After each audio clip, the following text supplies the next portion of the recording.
عزیزان ملت اسلامیہ، آج ہم سماج کا سروے کرتے ہیں، ہمیں ہوٹلوں پر، چوراہوں پر نوجوان ملتے ہیں اور وہ علماء پر لبکشائیاں کرتے ہیں۔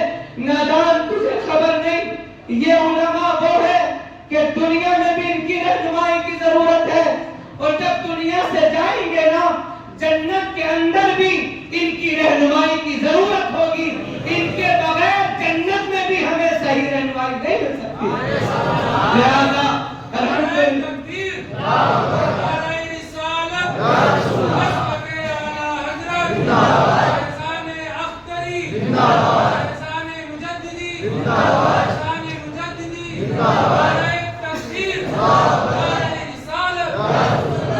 عزیزان ملت اسلامیہ، یہ اللہ تبارک و تعالیٰ کا فضل و کرم ہے، احسان عظیم ہے۔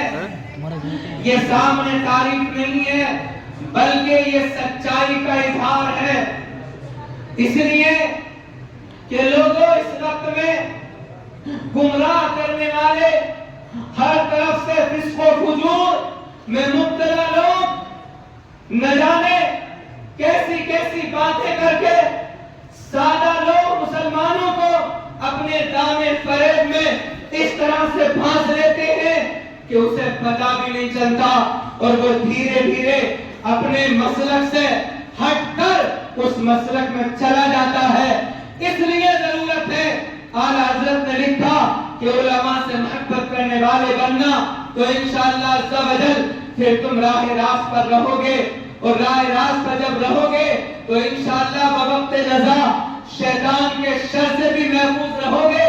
اللہ تعالیٰ تمہارے ایمان کی حفاظت فرمائے گا، اور جب دنیا سے جاؤ گے تو انشاءاللہ عز و جل اللہ تعالیٰ اس قبر کو بھی اپنے کرم سے وہ جہنم کے گڑھوں میں سے گڑھا نہیں بلکہ جنت کے باغوں سے ایک باغ اپنے کرم سے بنا دے گا۔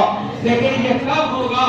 جب ہم دنیا کا اندر زندگی اپنا محاسبہ کر کے گزاریں گے۔ اقرا کتابک، اللہ تبارک و تعالی بروز محشر ارشاد فرمائے گا، تو نے دنیا کے اندر جو زندگی کو گزارا ہے، یہ نامہ اعمال کی شکل میں جو کتاب ہے، اقرا کتابک، اپنی کتاب کو پڑھ لے، کفا بنفسک اليوم علیک حسیبا، آج اپنا حساب کرنے کے لیے تو خود ہی کافی ہے۔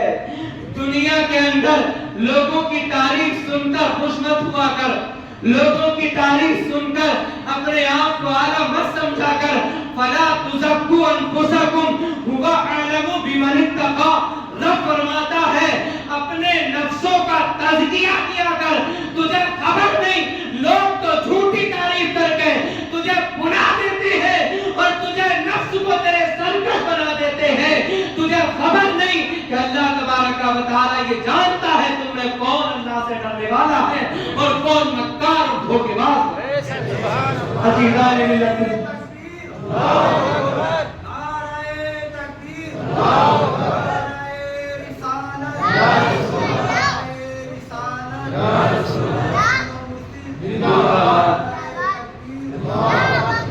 عزیزان ملت اسلامیہ، میں جب مراد آباد میں امامت کرتا تھا تو قاری فراست حسین صاحب جو مراد آباد میں فیض القرآن مدرسہ ہے اس میں حفظ کی درسگاہ میں پڑھاتے تھے۔ آج میں آپ حضرات کے سامنے وہ سچائی پیش کرنے کی جسارت کر رہا ہوں کہ جو کبھی موقع نہ مل سکا، آج اس نے اتفاق سے میں حضرت کی بارگاہ میں اخراج عقیدت پیش کر رہا ہوں۔ وہ مجھ سے ذکر کرتے تھے کہ کبھی آپ جب آپ مصر والے کی سرزمین پر تھے، کبھی مصر والے چلے، میں نے کہا صاحب بہت پیر دیکھے ہیں، اب تو بس ڈر سا لگتا ہے کس کے پاس جائیں، سنتے کچھ ہے ہوتا کچھ ہے۔ وہ کہتے تھے الحمدللہ آپ جائیں گے تو آپ کی طبیعت اور روح خوش ہو جائے گی، بس مقدر یہ کہ وقت نہ مل سکا، اور سچائی تو یہ ہے کہ اس وقت ملاقات مقدر میں نہیں تھی، میں ملاقات نہ کر سکا۔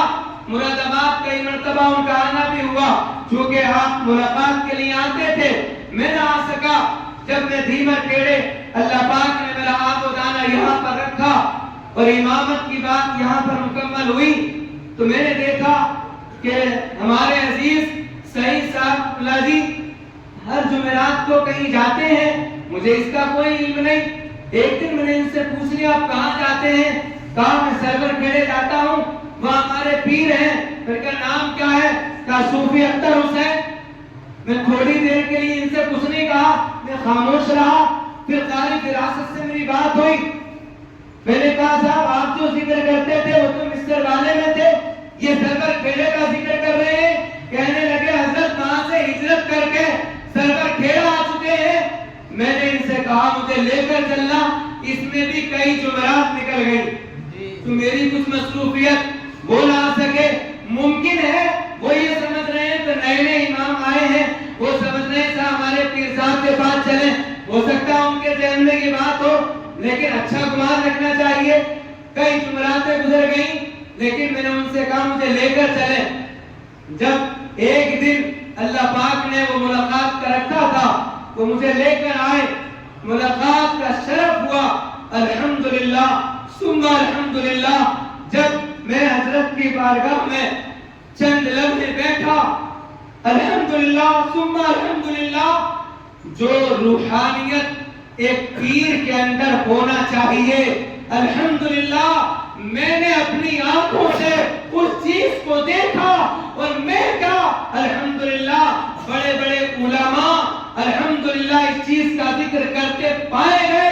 میں نے اپنی آنکھوں سے دیکھا کہ حضرت کی بارگاہ میں ایک نوجوان مرید ہونے کے لیے آیا اور اس کے ساتھ میں اس کی شریک حیات بیوی بھی تھی، پردے کے ساتھ تھی۔ اس نے کہا حضرت میں آپ کا مرید ہونا چاہتا ہوں۔ وہ بات میں نے کئی جگہ پر نوجوانوں کے سامنے ذکر بھی کی، ان کو بتایا بھی، آج آپ کے سامنے ذکر کر رہا ہوں۔ حضرت کے پاس وہ کہنے لگے آپ نے کہا کیسے آنا ہوا؟ کہا میں آپ کا مرید ہونے آیا ہوں۔ آپ نے کہا کیا کرو گے مرید ہو کر؟ نماز پڑھتے ہو؟ کہا نماز تو نہیں پڑھتا۔ کہا ماں باپ کی خدمت کرتے ہو؟ کہا ہاں کرتا ہوں۔ کہا جواب دینے میں کچھ دیری ہو رہی ہے، کیا اس میں کچھ کمی ہے؟ کہنے کہ ہاں کرتا تو ہوں، تو کچھ ناراض رہتے ہیں۔ کہا پھر میرا مرید ہو کر ملے گا کیا؟ توجہ فرمائیں، میرا مرید ہو کر ملے گا کیا؟ جب ماں باپ ناراض ہوتے ہیں تو اللہ تعالیٰ عبادات قبول نہیں کرتا، تو میرا مرید ہو کر تجھے کچھ نہیں ملے گا۔ پہلے اپنے ماں باپ کی خدمت کر، انہیں راضی کر، انہیں خوش رکھ، کسی میں اللہ مٹائے گا۔ یہ جملے میں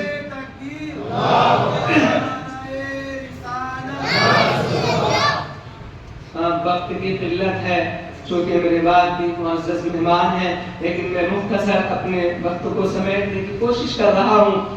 آپ نے مجھ سے نصیحت کی، اس کے ساتھ ہی بیوی بھی تھی، اس نے آپ نے پردے کے ساتھ اس سے پوچھا تو کیسے آئی؟ کہا میں بھی مرید ہونے آئی تھی۔ کہا یہ بتا تو اپنے شوہر کے ساتھ اچھا سلوک کرتی ہے؟ میں آپ کو یہ بات بتا کر جو سمجھاؤں گا تب آپ کی آنکھیں کھلیں گی۔ کون ہے پیر جو اپنے مرید سے یوں کہتا ہے؟ وہ تو ڈھونڈتے پھرتے ہیں، ایجنٹ پھرتے ہیں کہ ہمارے مرید ہو جاؤ، لوگوں کو تلاش کرتے ہیں، اور یہاں مرید ہونے آیا ہے تو آپ اس سے پوچھ رہے ہیں، مریدہ سے جو مرید ہونے آئی ہے، کہ یہ بتا شوہر کے ساتھ کیا سلوک کرتی ہے؟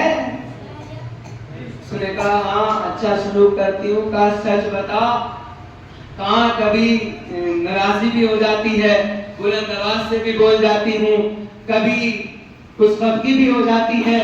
کہا جا اس کو خوش رکھ لیے تبھی اللہ خوش ہو جائے گا۔ ایسے جملے تھے، اسے خوش رکھ لیے تجھے اللہ راضی تجھ سے ہو جائے گا۔ خدا کی قسم اب مجھے وہ حدیث رسول یاد آ رہی تھی۔ اللہ کے نبی صلی اللہ علیہ وسلم ارشاد فرماتے ہیں کہ جب جہاد کے لیے ایک صحابی آتے ہیں اور عرض کرتے ہیں یا رسول اللہ کہ مجھے اجازت دیں میں بھی جہاد میں جانا چاہتا ہوں، آقا نے ارشاد فرمایا یہ بتا تیرے والدین زندہ ہیں؟ کہا ہاں۔ کیا انہیں تیری خدمت کی ضرورت ہے؟ کہا ہاں۔ کہا جا ان کی خدمت کر، اسی میں تجھے جہاد کا ثواب مل جائے گا۔ عزیزان ملت اسلامیہ، اور آقا نے ارشاد فرمایا کہ جس عورت سے اس کا شوہر خوش ہے، اور جو عورت پنج وقتہ نمازی ہے، اپنے آپ کو کبائر سے بچاتی ہے، اور اس کا شوہر اس سے خوش ہے، تو آقا ارشاد فرماتے ہیں اس کے انتقال کی دیر ہے، جنت کے دروازے چاہے وہ داخل ہو جائے۔ سبحان اللہ۔ پتہ یہ چلا کہ اولاد کے لیے معیار والدین ہیں، اور عورت کے لیے معیار شوہر ہے۔ اللہ اس کے رسول کے بعد، اب ماں باپ شادی کے بعد میں اب اطاعت بے شک ماں باپ کی جائے گی، لیکن جب شوہر کا اور ماں باپ کا مقابلہ ہوگا تو اس عورت پر جو بیوی ہے اور دوسری طرف کسی کی بیٹی ہے، ادھر سے ماں باپ کہہ رہے ہیں کہ بیٹی ہمارے گھر 2 دن کے لیے آ جا، اور ادھر شوہر کہہ رہے ہیں کہ مجھے 2 دن آپ کی ضرورت ہے، اگر اس میں وہ ناراض ہو کر ادھر جائے گی یہ سوچ کر میرے باپ بلا رہے ہیں، تو خدا کی قسم شرعی مجرم ہوگی، گرفت ہوگی، پکڑ ہوگی۔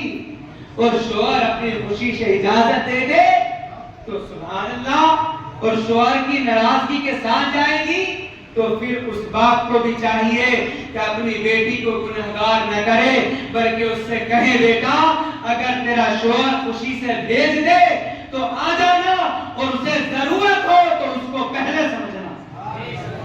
عزیزان ملت اسلامیہ، اس لیے عورت پر اللہ اس کے رسول کے بعد سب سے پہلا حق اس کے شوہر کا ہے، اور مرد پر اللہ اس کے رسول کے بعد سب سے پہلا حق اس کے ماں باپ کا ہے۔